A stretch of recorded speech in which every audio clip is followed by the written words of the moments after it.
Hey, sports card fans, it's John, Wade Boggs fan. Hope you're all doing well. In my previous video, I introduced my vintage 100 index of baseball cards, a new, probably monthly series of videos that I will be doing in an attempt to track the vintage baseball card market, see how prices are doing over time. I outlined the methodology. I'm going to be using the list of the 100 cards that I have selected for my index. If you haven't seen that video, there will be a link to that video at the end of this video, so definitely go check it out. In that video, I also asked for your feedback, comments, thoughts on my vintage 100 index, and I got some pretty good comments and responses, so I wanted to do sort of an update video based on that. There's going to be maybe some slight changes or clarification to what this vintage 100 index is really meant to be, and then I'm going to end it with possibly a little bit of an announcement regarding at least the data collection for this vintage 100 index. But the first comment that I want to highlight came from Rocco Rosato. I hope I got your last name right, Rocco. And he pointed out that I had an error in one of my cards, and it was the Tony Perez rookie card. I had incorrectly listed it as the 1966 Topps, when in fact his rookie card is from 1965. So Rocco, thank you for pointing that out, and I have made that change in my list of cards. Another good feedback was from Eric, the Card Closet, and he raised a good question as to the purpose of this video and this index, and he wanted to know whether it was being just done for fun or whether it was meant to be used as a vehicle for those who are investing in baseball cards, vintage baseball cards, to use this index as a guide or to invest in those particular cards. And I did reply to Eric saying that this is mainly just for fun. I'm not tailoring this to investors. These are not my picks for long-term investing in vintage baseball cards. It's just what I think is going to be a fun and interesting activity for me to do, to attempt, again, it may not be perfect, but to attempt to get a sense of where, again, the vintage card market is going over time. Obviously, if we go back in time through the pandemic, we would see a general rise in prices, and as the pandemic ended or slowed down, there was been a little bit of drop in vintage prices. And it's basically taking a look at that data and just seeing what some possible trends are, even as a collection as a whole, or maybe individual cards. There may be some movement up or down, not necessarily advice to buy or sell, but just make some interesting notes and comments on what I see from the data. He also pointed out that if this were for investment purposes, that it would be difficult to get a consensus of a list of 100 cards and what those 100 cards should look like. And I completely agree. The 100 cards I chose were basically what I decided that I wanted to go with. I decided to go with rookie cards from players that had a rookie or first card from 1948 to 1980. I could have gone with a wide variety of quote-unquote popular cards. And so if you probably ask 100 different vintage collectors out there of what 100 cards to track, you'd probably come up with 100 different lists.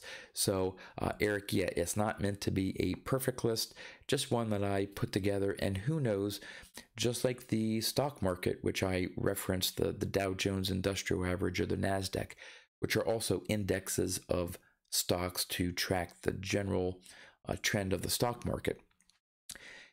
Over time, there could be one card that I decide to drop out of that index and replace with another card. That is possible down the road for me to do that. Another really good comment was from Card and Coin Collector.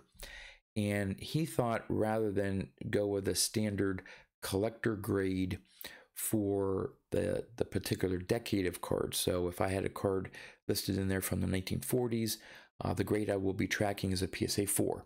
If it was a card from the 1960s, it would be a PSA 6. And he thought that I should maybe go with a particular grade for a certain card that has a value less than $1,000, because in his mind, those would be cards that people could go after, that more collectors would be able to afford cards in those lower grades if it costs less than $1,000. And again, the purpose of this index is not to be a list of 100 cards that you should go and try to build or add to your collection. So when I pick a card from the 1960s in a collector grade of a 6, I'm not making a suggestion to you that, hey, you should go out and buy this particular card in a 6. Obviously, all of us have different budgets. There are a lot of these cards on the index that I cannot afford. And so again, it's not meant to be a list for you out there to attempt to collect, although if you want to use that as a guide to what cards to add to your collection, you're free to do so. But that's not the purpose of this index. And the last sort of news or update that I have is I mentioned that part of my inspiration for putting together this Vintage 100 Index was watching a video by Mike, Baseball Collector. I think it was on his Vintage Golden Age of Cardboard podcast video, in which he was doing an analysis of how vintage cards do during a recession. Are vintage cards recession proof? And he didn't look at a wide variety of cards. I think he picked just a couple to use as an example, did some data searching, some price history, and did some analysis based on that. And he commented that it would be really cool for someone to put together sort of like an index. And I had already been thinking about doing something like that, and that just sort of turn the light bulb on to say, hey, I think I can do this and I think it'd be fun. Well, Mike reached out to me. I was talking to him actually about some other matters, and he brought up the index, and he thought this was a great idea.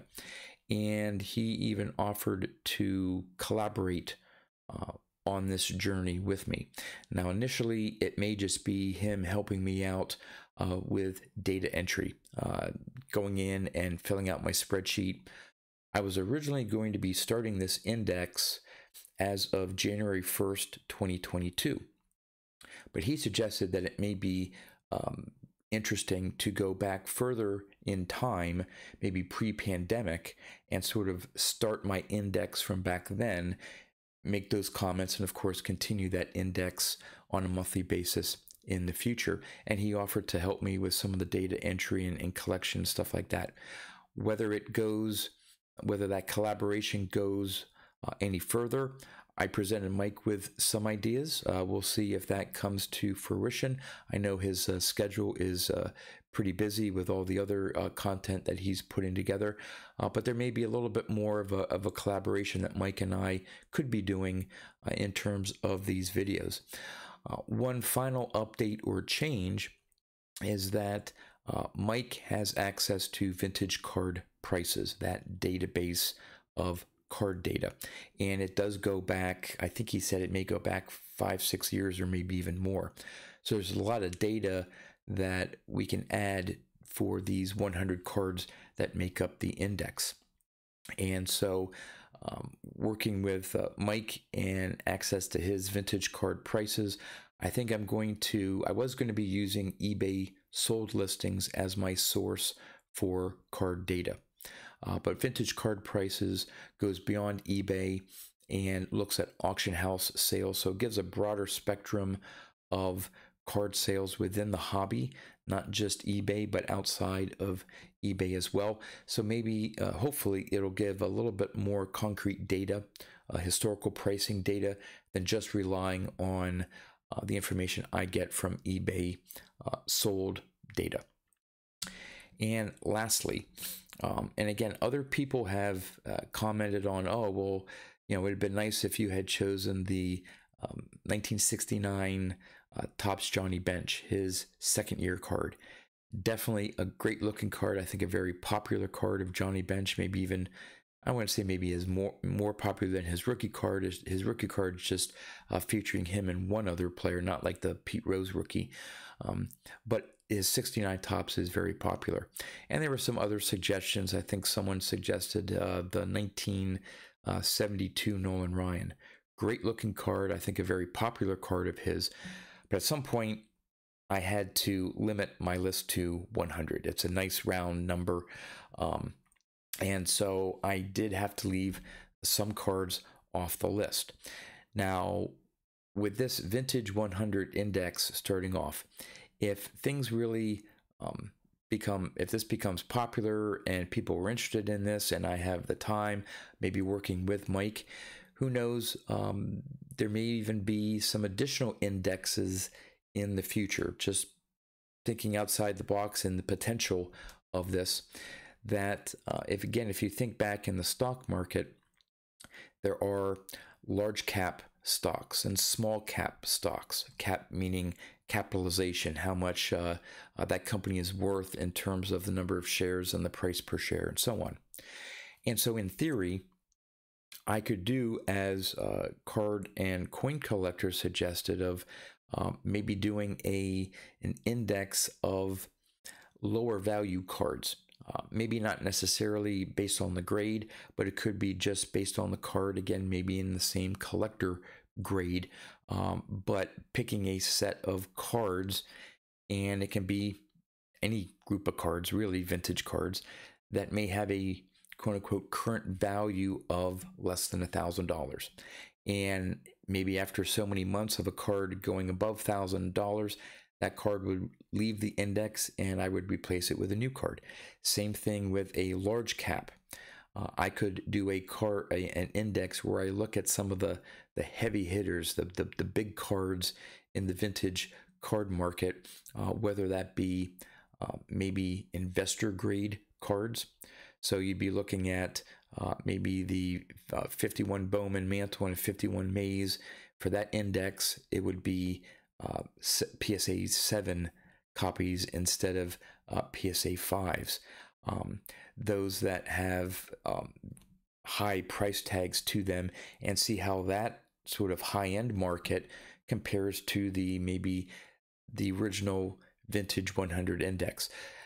So there's a lot of things that can happen from this video. I'm really looking forward to starting this journey here. See how it goes. If it's a big flop at some point, well, I'll just stop doing those videos. But I think I'm going to find this interesting. I know Mike is very interested about this as well. So again, I appreciate your initial interest. I'm shooting for possibly sometime in early June to have the first video out. Although if Mike and I decide that we want to go further back in time, that initial video may be delayed a little bit as we enter a lot more data, but then have a lot more data to talk about in the upcoming videos. So again, Mike, thank you for being willing to collaborate on this with me, even if it is just helping me out with entering data. If there's more to it, that would be great as well. But we'll see. Again, I'm really looking forward to this.